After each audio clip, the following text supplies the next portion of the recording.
নমস্কাৰ JRG ব্লগলৈ সকলোকে স্বাগতম জনাইছোঁ। আজি আমি আলোচনা কৰিবলৈ লৈছোঁ CRP-EP সকলে তেওঁলোকৰ ব্যৱসায়িক দক্ষতা বিকাশৰ বাবে কেনেকুৱা ধৰণৰ ট্ৰেইনিং লাভ কৰিব। বিশেষকৈ যিসকল ইতিমধ্যে CRP-EP পদত নিযুক্ত হৈছে তেখেতসকলৰ ইতিমধ্যে ট্ৰেইনিং পৰ্ব নিশ্চয় আৰম্ভ হ'ব বা কিছুমান ঠাইত হৈছেও। এতিয়া তেখেতসকলক ট্ৰেইনিঙত কি শিকাব, বিশেষকৈ CRP-EP সকল বিজনেছৰ লগত জড়িত হ'ব যিহেতু, গতিকে ব্যৱসায়িক দক্ষতা বৃদ্ধি কৰিবৰ কাৰণে তেখেতসকলে কি কথা শিকিব লাগিব সেই সম্পৰ্কে আজি ভিডিঅ'টোত আমি আলোচনা কৰিম। এতিয়া চাওক, ইয়াত পাৰ্ট A আৰু পাৰ্ট B দুটা পাৰ্ট হ'ব, দুটা পাৰ্টত ট্ৰেইনিং হ'ব। প্ৰথমতে আহিলে পাৰ্ট A। পাৰ্ট Aত 15 days অফ ক্লাছৰুম লাৰ্ণিং। এইটো আপোনালোকে জানিছেই যে 15 দিনৰ বাবে শ্ৰেণীকোঠাত যেনেকৈ আমাৰ ক্লাছ হয় তেনেকুৱা ধৰণৰ ট্ৰেইনিং হ'ব।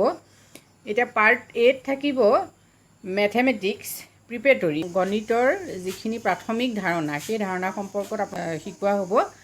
নেক্সট আহিলে ইন্ট্ৰডাকশ্যন টু বিজনেছ, অৰ্থাৎ ব্যৱসায়ৰ ক্ষেত্ৰত ব্যৱসায় কি, ব্যৱসায়ৰ লগত জড়িত যিখিনি বেছিক কনচেপ্ট, অৰ্থাৎ যিখিনি ভিত্তিগত ধাৰণা সেই সম্পৰ্কত আপোনালোকক অৱগত কৰোৱা হ'ব। নেক্সট আহিলে আণ্ডাৰষ্টেণ্ডিং কাষ্টমাৰ্ছ।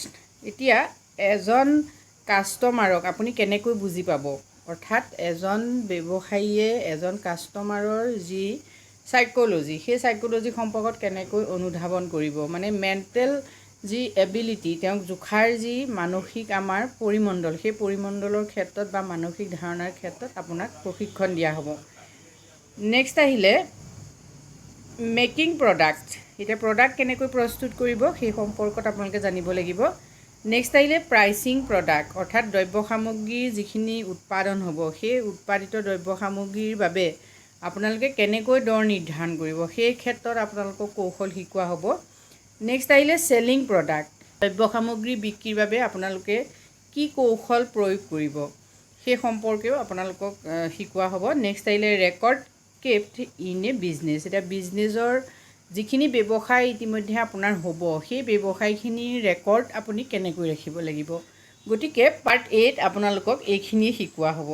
এতিয়া ইয়াৰ পাছত আপোনালোকৰ এইখিনিৰ ওপৰত ভিত্তি কৰি ৰিটন টেষ্ট হ'ব আৰু ফিল্ড এছাইনমেণ্ট হ'ব। অৰ্থাৎ আপুনি যিখিনি শিকিলে সেইখিনিৰ ওপৰতে ভিত্তি কৰি আপোনালোকে কি কৰিব লাগিব, এছাইনমেণ্টটো দিব লাগিব।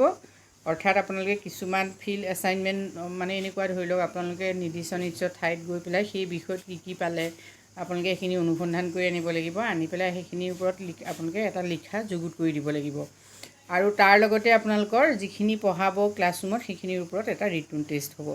ঠিক আছে, এইটো হ'ল পাৰ্ট Aত। নেক্সট আহিলে পাৰ্ট B। পাৰ্ট Bৰ যিটো ট্ৰেইনিং সেইটো আচলতে আমাৰ গাইডলাইনছ মতে 24 daysৰ বাবে। এতিয়া ইয়াত চাওক কি থাকিব। প্ৰিপেৰেশ্যন মেথছৰ প্ৰিপেৰেশ্যন থাকিব ইয়াত, মানে মেথমেটিকেল যিখিনি কনচেপ্ট আপোনালোকৰ ব্যৱসায় সংক্ৰান্তত প্ৰয়োজন হ'ব সেইখিনি আপোনালোকক ইয়াত শিকোৱা হ'ব। নেক্সট আহিলে মেকিং কেছ ফ্ল' ষ্টেটমেণ্ট। এতিয়া আপোনাৰ নগদ ধনৰ যি প্ৰবাহ সেই প্ৰবাহ মানে নগদ ধন আপোনাৰ কেনেকৈ আহিছে, কি আহিব, এই গোটেইখিনিৰ ওপৰত যিখিনি ষ্টেটমেণ্ট থাকিব সেই ষ্টেটমেণ্টটো আপুনি কেনেকৈ প্ৰস্তুত কৰিব।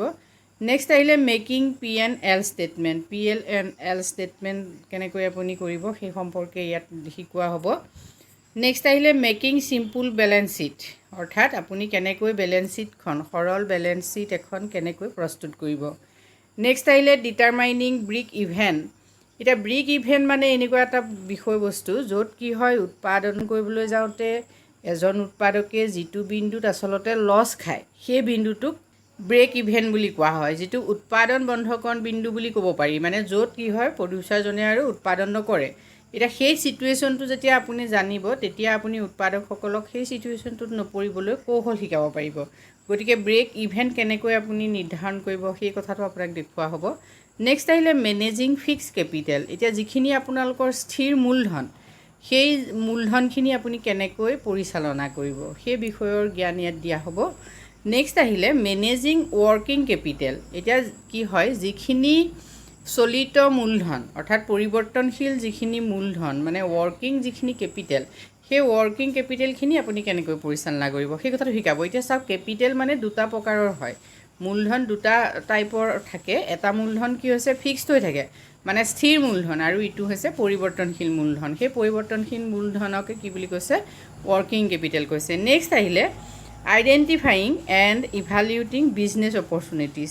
এতিয়া আপুনি কেনেকৈ ব্যৱসায়িক যিখিনি সুবিধা, বিজনেছ অপৰচুনিটি গ্ৰহণ কৰিবৰ বাবে আপুনি কেনেকৈ বিষয়বস্তু পৰ্যালোচনা কৰিব, কেনেকৈ আইডেণ্টিফাই কৰিব, সেই কথাখিনি বা ইভালুৱেটিং কেনেকৈ, মূল্যাংকন কেনেকৈ কৰিব, সেই গোটেই বিষয়বস্তুৰ ওপৰত আপোনাক ইয়াত ধাৰণা দিয়া হ'ব। নেক্সট আহিলে ষ্টাৰ্টিং এ বিজনেছ। এতিয়া বিজনেছ এটা আৰম্ভ কেনেকৈ কৰিব। নেক্সট আহিলে ইম্প্ৰুভিং দ্য বিজনেছ, বিজনেছটো কেনেকৈ আপুনি আগবঢ়াই নিব। নেক্সট আহিলে কনচাল্টিং, কেনেকৈ গোটেই বিষয়বস্তুখিনিৰ ওপৰত আপুনি কি পৰামৰ্শ কৰিব বা কৰিব লাগে, সেই বিষয়ৰ ক্ষেত্ৰতো আপোনালোকক কি কৰা হ'ব, ইয়াত প্ৰশিক্ষণ দিয়া হ'ব। এতিয়া চাওক, এই পৰীক্ষাটোৰ পাছতো আপোনাৰ কি হৈছে, ফাইনেল টেষ্ট ফৰ চাৰ্টিফিকেশ্যন।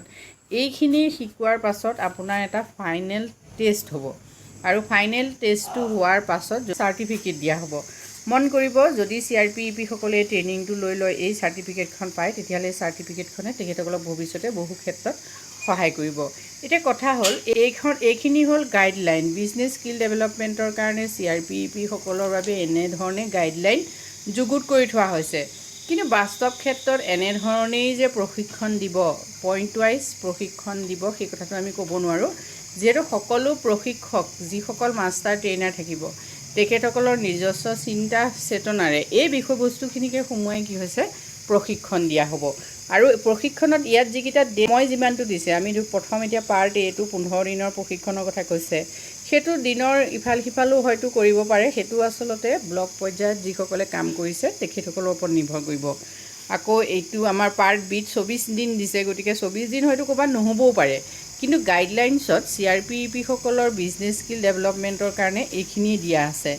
গতিকে আপোনালোকে যিসকলে CRP-EP পদত ইতিমধ্যে নিযুক্তি পাইছে, তেখেতসকলে সাজু হৈ থাকক এটা দীঘলীয়া সময়ৰ বাবে ট্ৰেইনিং ল'বৰ বাবে। আজিলৈ ইমানেই। যদি বিষয়বস্তুখিনিয়ে আপোনালোকক কিছু জ্ঞান দিছে, তেতিয়াহ'লে কমেণ্ট কৰি জনাব, নিশ্চয় ভাল লাগিব। ধন্যবাদ।